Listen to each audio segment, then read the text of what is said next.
Good morning, North America. Good afternoon, Europe, and good evening to everyone joining us from India. This is US Election Watch. I'm Allister in Washington, D.C. The headlines. Harris and Trump gear up for events in the battleground state of Michigan. Harris to hold 3 rallies while Trump prepares for a roundtable and a rally.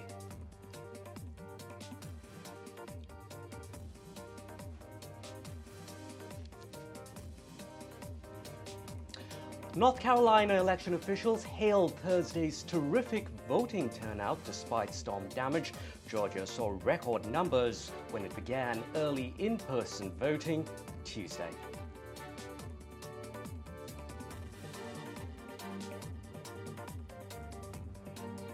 Shot in the arm for the Trump campaign, billionaires Elon Musk, Miriam Adelson, and Dick Uihlein channel a total amount of $220 million into the groups supporting Trump.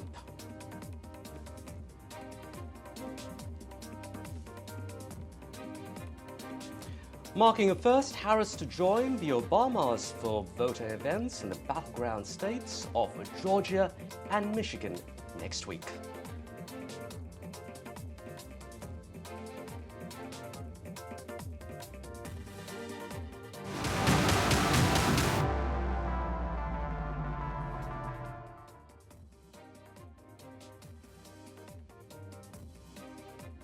With only 18 days left until Election Day, the race for the U.S. presidency is heating up. According to the ABC News Daily Tracker, Vice President Kamala Harris holds a slim lead over former President Donald Trump, ahead by just 2.4%. But the race is still tight. The forecast suggests Harris is favored to win 54 times out of 100, while Trump wins 46 times out of 100. Now, in key battleground states like Arizona and Pennsylvania, a new CNN poll of polls shows that the contest is neck and neck. The final stretch is, of course, here, and it's going to be a close one. Now, staying with all of that, with regards to the polls, Vice President Kamala Harris is changing her campaign strategy to appeal more to men and Republicans, while also intensifying her sharp attacks on Donald Trump. Democrats reportedly are increasingly worried about poll numbers showing Trump making gains. At a rally in Erie, Pennsylvania, Harris took an unusual step, showing footage of Trump's remarks about an enemy within the country to argue that he is a threat to national security. Now, after weeks of focusing on policy and building her national presence, Harris is seen as returning to a more aggressive posture in her former role as prosecutor. The goal is to show strength to voters who are drawn to Trump's tough image. Donald Trump is increasingly unstable and unhinged. My opponent feels like she does not have to be here, which is deeply disrespectful. With just a little more than 2 weeks left for the final showdown on November 5th, the US presidential race is gathering momentum each day. Democratic candidate Kamala Harris seems to be in a statistical dead heat in swing states with her opponent Donald Trump. Reports suggest that this has prompted her campaign to change strategy to win over more men and Republican voters. According to reports, Democrats are anxious over polls showing Trump making strong gains. And hello to everyone joining us from exciting Chicago. Harris started off with a bang. She was able to raise a record amount in a short span of time, had a successful Democratic convention, and was widely hailed as the winner of her only debate with Trump. President of the United States of America. But that trajectory seems to have plateaued in the last 1 month. Reuters and Ipsos polling shows that Harris's edge over Trump narrowed from a late September lead of 7 points to just 3. On the other hand, she and Trump are more or less tied in the 7 crucial swing states that will decide the race.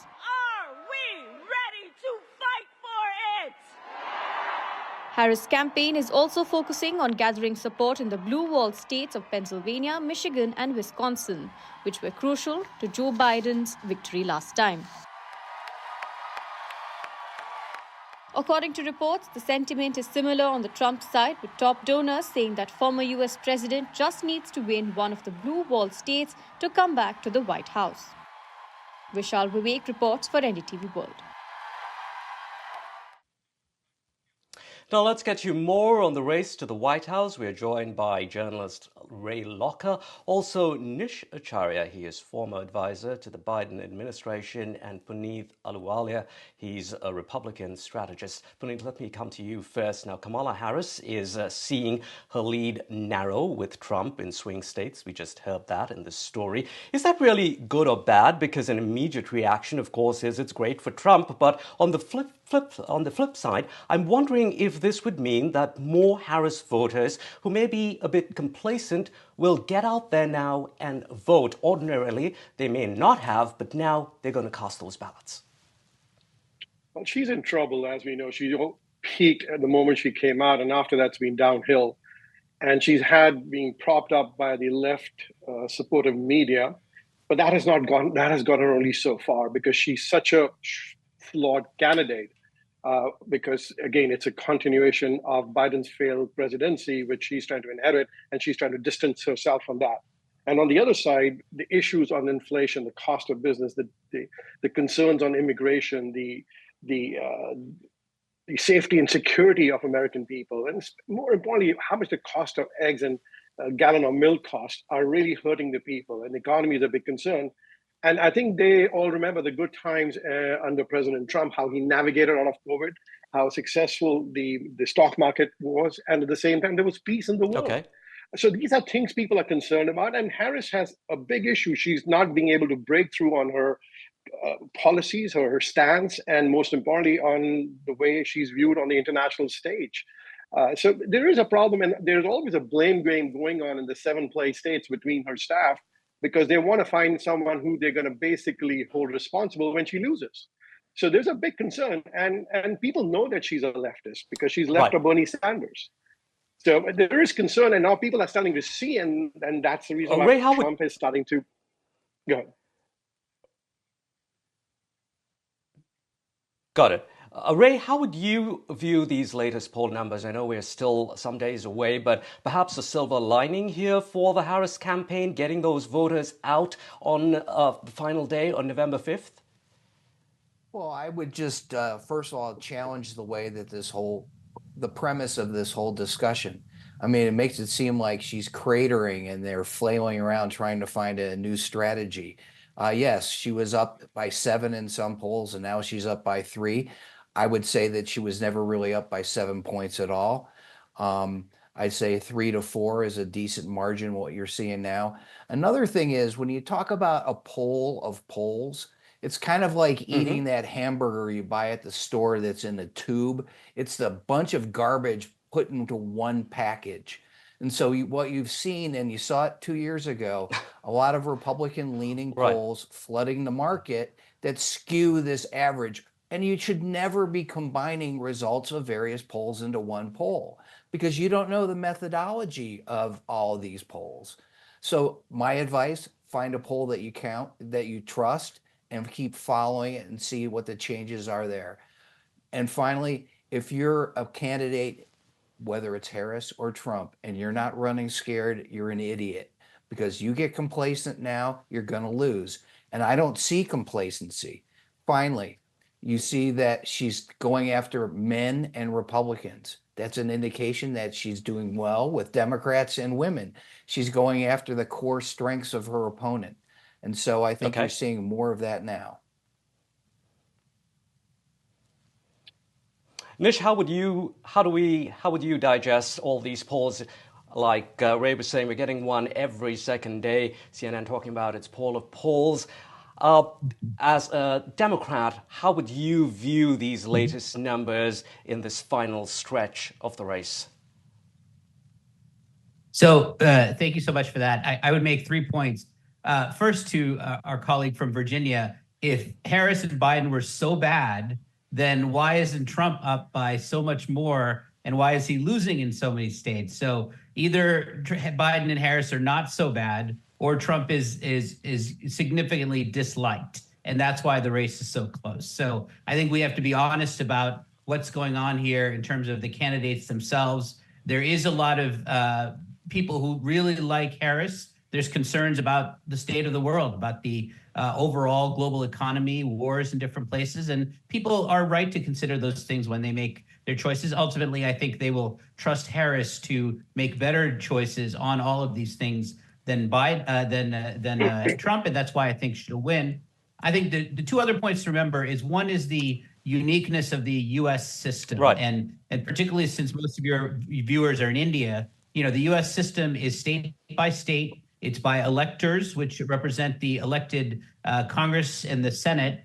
And so it's not that this is a close race nationally. Harris is probably going to win the popular vote by 7-8 million people advantage. It's that in these particular states, it is close, and it's a winner-take-all system for getting the delegate. And so it's critical. And then last thing I'll say here is that right now it's no longer about the polls. So I think paying attention to the polls this close is irrelevant. Now it is about get out the vote, and it's about probably 200,000 volunteers on the Biden-Harris side that are going to be mobilizing voters to actually vote. That's what matters now, not anything else. I hope they're legal voters.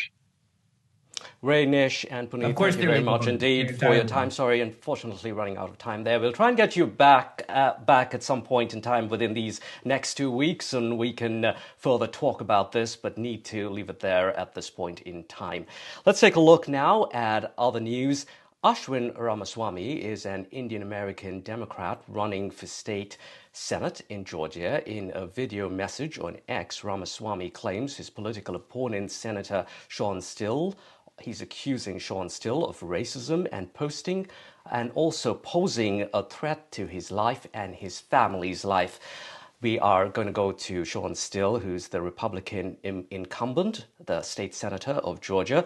But before that, let's listen in to what Ramaswamy had to say in that Twitter or X video that he put out. Today, I'm going public with Sean Still's racist and hateful attacks. Look at these mailers. Public notice, parents beware. If you see Ashwin Ramaswamy call the sheriff's office, deepfake images about, quote, soliciting children, look, it's completely patriotic to organize young people to come out and vote. Sean Still's mailers are full of lies. There was absolutely no request for contact information and no invasion of privacy. By the way, I'd know. I specialized in privacy and security at law school. I hold a top secret security clearance from the federal government. And I used to work in the state attorney general's office, protecting our children online. Sean Still, who is criminally indicted, represents the worst of America. He abused his power to impersonate the sheriff's office, darkened my skin, and asked people to call the cops on me, his political opponent. Let me repeat. Sean Still asked people to call the cops on a person of color because he dared to challenge him, and because Sean Still is too afraid to lose this election. My family and I have been facing death threats. We've had to face fears for the security of me, my family, and all the young people throughout our campaign. Parents, how would you feel if your son or daughter stepped up to serve this great nation and your state senator, who's supposed to represent you, went around calling them a pedophile? What a disgrace, an insult to our communities and our constituents. My parents came here from India because they believed in the American dream, that no matter where you come from, no matter your background, if you work hard and serve this community, you can achieve success. We must not forget the American dream. There is no place for hatred in our community, and enough is enough. We must all come together to condemn Sean Still's hatred and bigotry. Sean Still is trying to tear young people down and trying to crush the hopes and dreams of young people and Gen Z. We cannot let that happen. Now, we did try to reach out to Ashwin, but we haven't been able to reach him. We'll try to get more from him later on, but we do have with us State Senator of Georgia, Sean, still with us. Sean, you heard that video, some rather disturbing accusations. What do you have to say to that? First of all, thank you for having me on. This is the first time I've had an opportunity to join your network, so I appreciate it. Thank you for giving me a chance to set the record straight. First and foremost, Mr. Ramaswamy is grossly misstating a mailer that was done by an independent third party that I never saw until it hit mailboxes. It was not done by my campaign. It was done by some outside group. I saw the mailer. Most of Georgia Democratic leadership from his party saw it. They laughed at it. Ramaswamy did, and you can verify this with an open records request to the Fulton County school system. In January of this year, he made a request under his own name to request the names of every student, over 5,000 of them, from the schools, all the students, not just seniors who are 18 and eligible to vote, every one of them. Right, Sean. Second, Sean, we get that, but I do understand that you did say that this has come from a third party, but what are you going to do about this? Clearly, this is coming from supporters, from people that support you. Is there any sort of message that you'd like to send out to them that this kind of these kind of mailers, this kind of information, it's misleading and is unacceptable? If we want to talk about misleading and unacceptable, he made requests to get kids information. He solicited to get minors information. He wanted to get information about young children as young as 13 years old. That is unacceptable in any democracy, to be soliciting children to try to convince them on how to think and how to vote. So no, what he's doing is wrong. The mailer that went out didn't impersonate police. He is a liar and he is a fraud. Ramaswamy lives in his parents' basement and he doesn't even have a job. So to compare him to someone who is an adult with actual responsibilities in life, it is difficult to be able to look at that and think that he's doing something that's for the good of our children. If you're doing something for the good of our children, let them decide on their own. You don't have to solicit them. But as far as hateful mail, yesterday, he dropped a mailer about me saying that I'm killing Georgia women about a vote. Sean, I'm afraid we're running out of time here. Never happened. Sean, thank you very much indeed for your time here on NDTV's US Election Watch. That was Georgia State Senator Sean Still there responding to comments, allegations from Ashwin Ramaswamy saying that he was threatened, his family was threatened after these flyers went out that were racist, and actually even calling him a pedophile or insinuating as such. We'll keep tabs on that story. We'll try and get more from Ashwin when we are able to reach him.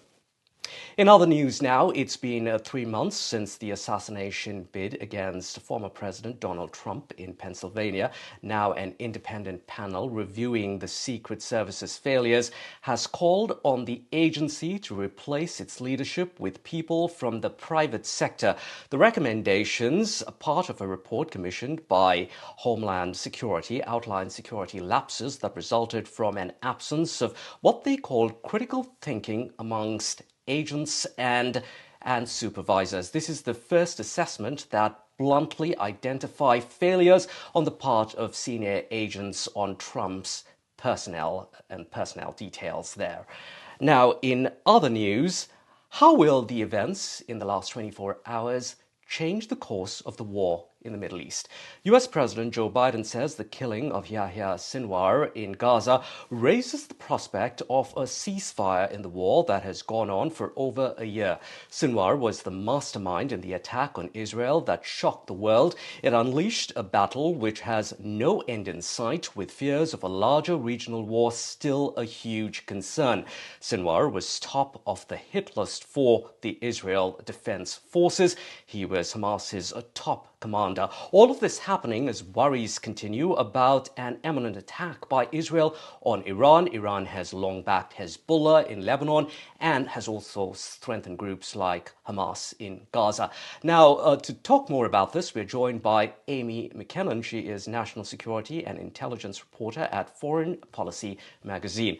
Thanks very much, Amy, for your time this morning. Now, Amy, Sinwar has been Hamas's leader inside Gaza since 2017, dominating the group's military wing. In your latest article, you've said that his younger brother is likely to succeed him. Tell us a little bit more about Junior Sinwar, if you like. Would he be someone that the current administration in the US and, of course, the next administration will be able to influence?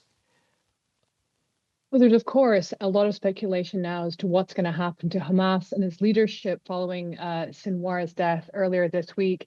And there's a number of members of the group that people are now looking to as potential successors of Sinwar. One, as you mentioned, is his younger brother, Mohammed, who was, de facto leader of the military wing of the group following the assassination of its former military leader earlier this year, Mohammed Deif. Now, the junior Sinwar worked closely with his brother, and he is regarded to very much be, according to experts, just as cold-blooded and ruthless as the elder Sinwar. So there's certainly no expectation that the group could really change its posture if he were to ascend to a leadership role. But analysts that I've spoken to have also said that Mohammed Sinwar may struggle to unify Hamas. He may struggle to command and control the remaining fighters that they do have after a year of war. There's, of course, a couple of other options of people who could succeed from the political wing in Doha. But again, there's a lot of questions about whether outside of the Gaza Strip, whether they will be able to exert much authority over fighters on the ground. And one of those questions, the big one here, what happens to those hostages, some of those 100 hostages that still remain in Gaza? Sinwar's death, how does that now impact the release of those hostages? Well, we're hearing a lot of urgency from hostage families who really see this as a potentially extraordinarily dangerous moment for their loved ones that remain in Gaza. Now with the group decapitated, with the death of Sinwar and a leadership vacuum, there's a lot of questions over, who is deciding the fate of these hostages, who's deciding where they're held, who's deciding what happens to them. And if the group does decide to lash out, could that potentially mean killing further hostages in the coming days? So there's certainly a lot of fear and a lot of sense of urgency that now is the time to get a deal. That's what a lot of the hostage families have been speaking about for months, of course, but particularly now in this crucial moment. Right, thanks very much indeed, Amy. We have to leave it there for now. Amy there from Foreign Affairs, from Foreign Policy magazine. That's it for now on US Election Watch. I'm Allister in Washington, D.C.